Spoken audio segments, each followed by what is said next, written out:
نبی علیہ السلام نے ارشاد فرمایا اگر مخلوق کو سجدہ کرنے کی اجازت ہوتی تو میں بیوی کو حکم دیتا کہ وہ اپنے خاوند کو سجدہ کرے۔ اس سے اندازہ لگانا چاہیے کہ شریعت کی نظر میں خاوند کی رسپیکٹ کتنی زیادہ ہے۔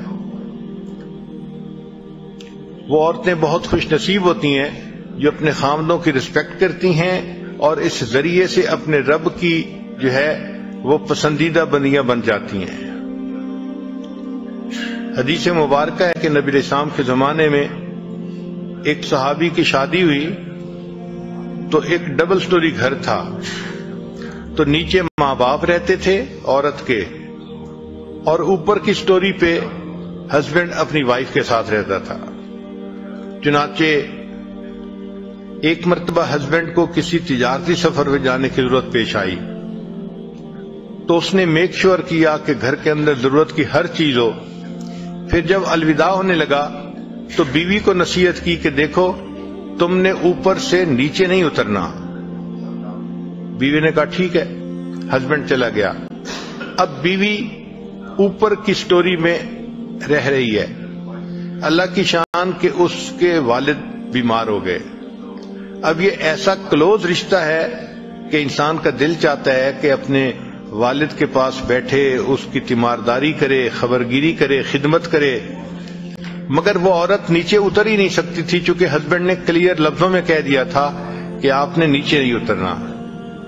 اب جب وہ نیچے نہیں اتر سکتی تھی تو اس نے نبی علیہ السلام کی خدمت میں پیغام بھیجا، اے اللہ کے حبیب صلی اللہ علیہ وسلم، میرے خاوند جب سفر پر جانے لگے تو انہوں نے کلیئر لفظوں میں مجھے کہا تھا کہ تم نے نیچے نہیں اترنا، لیکن اب سچویشن ایک نئی ڈیولپ ہو گئی ہے کہ میرے والد بیمار ہو گئے ہیں تو کیا میں ان کی تیمارداری کے لیے نیچے اتر سکتی ہوں؟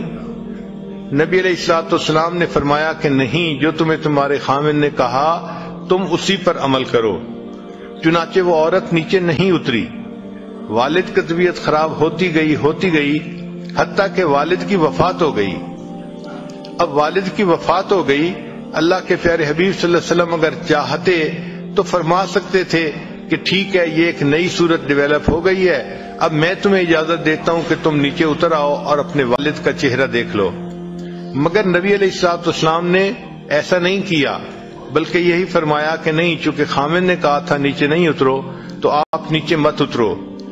اب اس کی والد کو نہلایا گیا، کفن دیا گیا اور اس کا جنازہ گھر سے نکلا، اور یہ خاتون، یہ لڑکی ایسی تھی جو اپنے باپ کا آخری دفعہ چہرہ بھی نہیں دیکھ سکی۔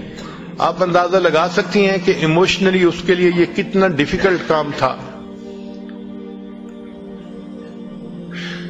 لیکن وہ صحابیہ تھی، اس نے نبی علیہ السلام کی بات پر عمل کر دکھایا اور اپنے خاوند کی بات کو پکا رکھا، خود اوپر رہی، نیچے نہیں اتری۔ خیر والد کا جنازہ ہو گیا۔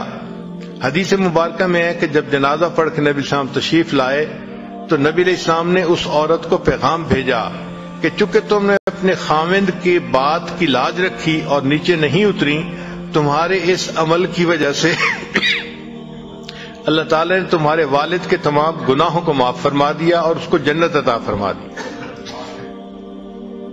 تو اس سے اندازہ لگائیں کہ شریعت کی نظر میں خاوند کی بات کی کتنی اہمیت ہوتی ہے۔